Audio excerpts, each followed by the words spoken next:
அன்பான வணக்கம் சுமதி அம்மா. I love you so much. Sumathi அம்மா, எனக்கு இன்றைக்கி வந்த எக்ஸ்பீரியன்ஸ் வந்து நான் கண்டிப்பாக உங்ககிட்ட ஷேர் பண்ணியே ஆகணும். அதனால தான் சுமதி அம்மா நான் பர்சனலாக உங்களுக்கு அனுப்புகிறேன். இன்றைக்கி வந்து காலையில் நான் வந்து எப்போதுமே மெடிடேஷன் செய்வேன். நான் அது வந்து ஸ்டிக் ஆகிட்டேன். டெய்லி ரெகுலராக நான் கண்டிப்பாக செய்யணும். இது என்னது ரீசன் கொடுக்கக்கூடாதுன்ட்டுன்னு. அப்போது செய்யும்போது இன்றைக்கி காலையில் 6 மணிக்கு செஞ்சுட்டு நான் படுத்திருந்தேன். ஸோ எனக்கு வந்து கொஞ்ச நாளாக வந்து எக்ஸ்பீரியன்ஸ் கிடைக்கிது. அதாவது மெடிடேஷன் பண்ணி முடிச்சுட்டு நான் படுத்திருப்பேன். படுக்கும்போது எனக்கு வந்து அந்த ரேடியோ சேனல் ஃப்ரீக்வன்சி த்ரூனா சத்தம் கேட்கும்ல, இரையிற மாதிரி அந்த மாதிரி ஒரு சவுண்ட் கேட்கும்.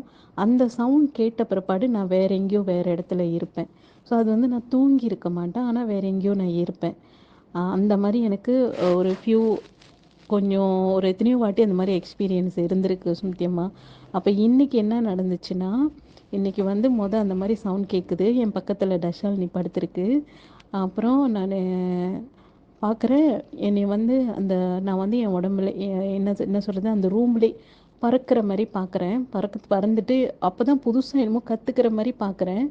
அங்கேருந்து வெளியில் போகிறேன். வெளியில் போயிட்டு வெளியில் அந்த அந்த வெளியில் ரூமை விட்டு வெளியாயிட்டோன்னா அது வேறு இடம் மாதிரி இருக்குது.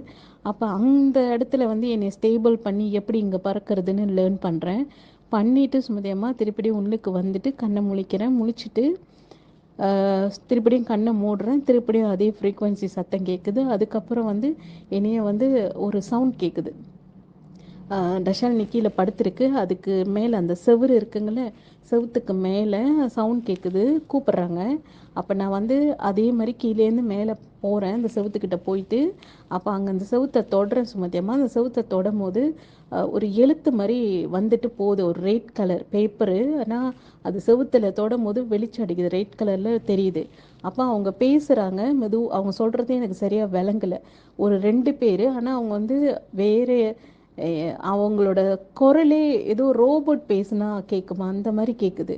அப்போ அவங்க சொல்கிறது எனக்கு விளங்கலைன்னு சொல்லும் போது நான் சொல்கிறேன், எனக்கு நீங்கள் பேசுறது சரியாக கிளியராக விளங்கலைன்னு சொல்கிறேன். அப்போ அவங்க சொல்கிறாங்க, ஓ விளங்கலையா, இப்போ பாரு நல்லா விளங்குதான்னு பாருன்னு கேட்குறாங்க. அப்போ நான் சொல்கிறேன் விளங்குது அப்படின்னு சொல்கிறேன். அப்போ அவங்க சொல்கிறாங்க, இங்கே இருக்கிற இந்த இதில் வந்து இதை வந்து நீ இப்போ வந்து இதை வந்து நீ வந்து சால்வ் பண்ணணும் அப்படின்னு சொல்கிறாங்க.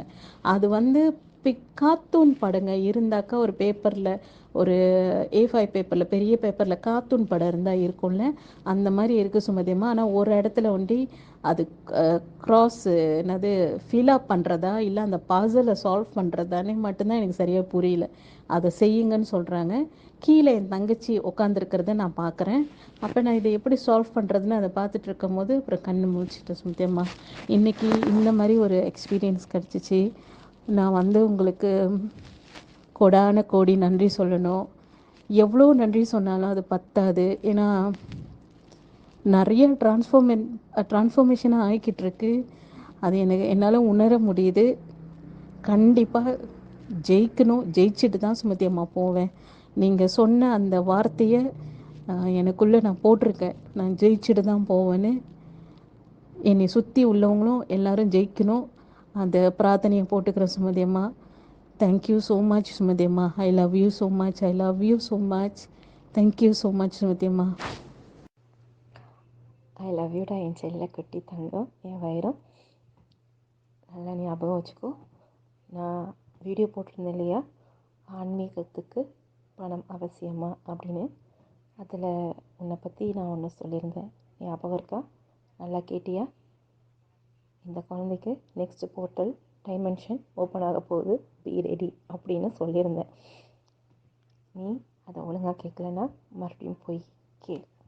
உனக்கு அடுத்த போர்ட்டல் டைமென்ஷன் ஓப்பன் ஆக போகுதுன்னு உன்னோட எனர்ஜியை நான் இங்கேருந்து ரிசீவ் பண்ணி நான் 3 days இருக்குன்னு நினைக்கிறேன், அதை நான் போட்டிருந்தேன். ஸோ உனக்கு அடுத்த டைமென்ஷன் போர்ட்டல் ஓப்பன் ஆகிருக்கு. Test, everything is a test. என் செல்ல குட்டிங்களா, என்னை ஃபாலோ பண்ணுற அத்தனை பேருமே சூப்பராக ஜெயிச்சுட்டு வருவோன்னு போட்டிருக்கீங்க. அப்புறம் என்னடா தங்கம், அடுத்தடுத்து பிரகாசமாக ஜொலிச்சுட்டு ஜெயிச்சுட்டு வருவீங்கடா செல்லக்குட்டி. சரியா தங்கம்? என்னோட ஆசீர்வாதம் என்றைக்கும் உங்களுக்கு இருக்கும். ஐ லவ் யூடா செல்லக்குட்டி. ஐ லவ் யூ.